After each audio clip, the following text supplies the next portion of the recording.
A dengue está entre nós. Infelizmente, passamos da marca de 5 milhões de casos prováveis no Brasil só nesse ano de 2024, que ainda não chegou nem na metade. No vídeo de hoje, vamos ver como isso afeta as relações de trabalho. Quantos dias um trabalhador infectado deve ficar afastado? As empresas têm que tomar alguma medida adicional em relação a todo esse cenário? Essas e outras informações você confere logo após a vinheta. Até o momento, foram 10 milhões de vezes que vocês deram o play nos nossos vídeos. Isso é incrível! O canal Deconet tem sido mais do que uma fonte segura de informações. Com uma linguagem acessível, tornamos até os conceitos mais complexos compreensíveis. Nossos vídeos diários abordam as mudanças regulatórias, notícias relevantes, contabilidade, legislação e empreendedorismo. Se inscreva no canal, ative o sininho, comente e compartilhe nossos vídeos. Com 10 milhões de visualizações, estamos apenas começando. Faça parte você também dessa comunidade de aprendizado e crescimento. Novamente, estamos enfrentando uma epidemia no Brasil. Trata-se da dengue. Conforme o portal do Ministério da Saúde, já são mais de 5 milhões de casos prováveis de dengue. Os estados com maior ocorrência são Minas Gerais e São Paulo, ambos próximos de 1,5 milhão de casos prováveis cada. Bom, nós não somos um canal de saúde, por isso deixamos que profissionais da área repassem as informações técnicas necessárias. O nosso objetivo aqui é te alertar quanto à presença dos sintomas e a necessidade de procurar um médico em caso de qualquer suspeita. Quem já teve contato com a doença, seja por já tê-la contraído ou por ter alguém próximo nessa situação, sabe que é uma doença que tende a não ser tão letal, o que serve como alento. Os próprios infectologistas afirmam isso.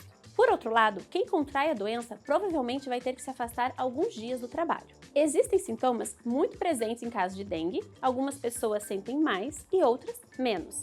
Mas quando a pessoa começa a perceber alguns dos sintomas, a recomendação é procurar um médico, para que ele faça os devidos exames e faça o diagnóstico correto. Olha só essa imagem, que vem da Secretaria de Saúde de Brasília. Ela compara os sintomas dos dois tipos de dengue, a dengue clássica e a dengue hemorrágica. Vamos ler aqui um trecho que nos fala dos sintomas. Os primeiros sintomas de dengue aparecem entre 4 e 10 dias depois da picada do mosquito infectado. Os sinais mais comuns são mal-estar, fadiga, febre alta acima de 38 graus e que se inicia ao final do dia, dor no corpo, dor retroocular atrás dos olhos, dor de cabeça e dor nas articulações, em locais como joelhos e cotovelos. Vômito, náusea, diarreia e manchas no corpo também podem ser identificadas em alguns pacientes. Há ainda casos assintomáticos ou com a presença de apenas um sintoma. A dengue clássica é mais comum e mais leve, podendo ser confundida com a gripe. Os principais sintomas que podem indicar seu aparecimento são dor de cabeça, febre acima dos 39 graus, cansaço e indisposição. A variação hemorrágica ocorre principalmente quando a pessoa contrai a doença pela segunda ou terceira vez. Ela acontece com menos frequência, mas segundo os médicos, pode ter um impacto maior. A pessoa infectada passa por sintomas parecidos com a dengue tradicional, porém, a partir do terceiro dia, surgem hemorragias, tornando ainda mais perigosa a doença. Na maioria dos casos, existe a recuperação do paciente, mas é sempre muito importante consultar um médico. É importante ficar atento à sua saúde. Uma dúvida muito frequente é quanto à necessidade de fazer o teste da dengue, para que seja válido o atestado médico. E a resposta é não. O que determina o afastamento não é o diagnóstico propriamente dito, e sim a gravidade dos sintomas. Qualquer licença do trabalho depende da incapacidade temporária do funcionário de fazer suas atividades laborais. Por isso, o atestado médico tem o objetivo da recuperação da saúde do funcionário, levando em conta que a dengue é uma doença transmitida pelo mosquito e que não é transmissível através de contato físico com pessoas infectadas. Isso significa que em casos leves, em que a pessoa se sinta bem para trabalhar, ela pode exercer suas atividades normalmente. Não precisa necessariamente se afastar das atividades caso tenha sido infectado, como é o caso da Covid-19. Então, assim como em outras doenças não infecciosas, vai depender dos sintomas apresentados e do parecer dado pelo médico. Outro ponto que gera dúvida é com relação à quantidade de dias de atestado. Isso só quem pode informar é o médico que está cuidando do paciente. Os sintomas é que vão definir o protocolo a ser adotado com relação ao trabalho. Os sinais de alerta são fundamentais para identificar os casos graves. Eles normalmente aparecem após o período febril, como dor abdominal intensa, vômitos persistentes, acúmulo de líquido em cavidades corporais, sangramentos de mucosa e hemorragias. Importante ficar atento aos sinais e procurar ajuda médica. Recomenda-se que a empresa, por meio de seu papel social, conscientize seus colaboradores e indique a prática de medidas básicas quanto ao mosquito. A empresa também pode contribuir não deixando água parada em suas instalações e eliminando potenciais criadouros no ambiente de trabalho. Faz parte também do papel da empresa o monitoramento dos casos de dengue entre os funcionários para que sejam adotadas medidas de prevenção contra o mosquito. Por exemplo, se começarem a aparecer muitos casos na empresa, isso pode indicar que podem existir focos dentro da empresa e que é preciso redobrar a atenção quanto a isso. Não existe nenhum dispositivo legal que atribua alguma punição à empresa por apresentar casos de dengue ou por descumprir a medida sanitária recomendada.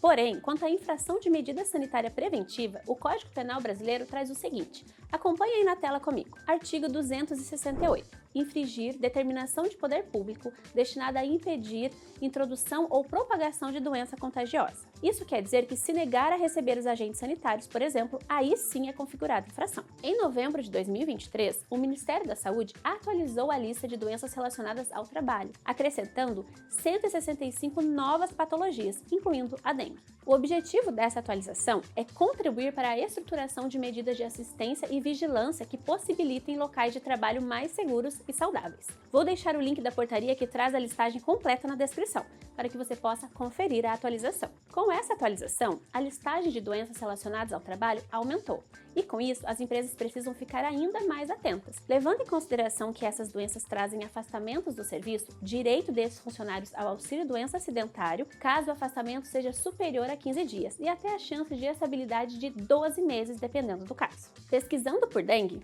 aqui está ela, A90, exposição a mosquito, Aedes aegypti, transmissor do arbovírus da dengue em atividades de trabalho. Mas olha só, aqui fala exposição ao mosquito transmissor em atividade de trabalho.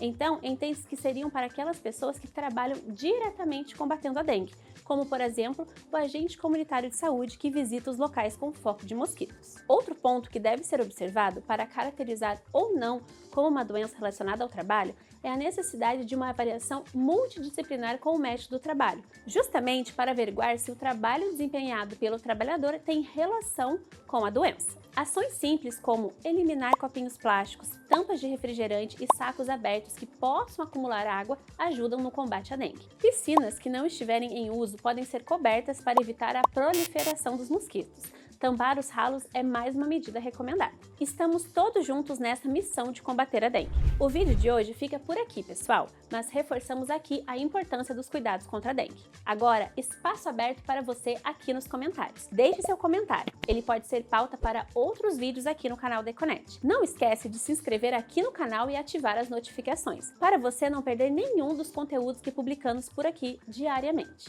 Até mais, tchau!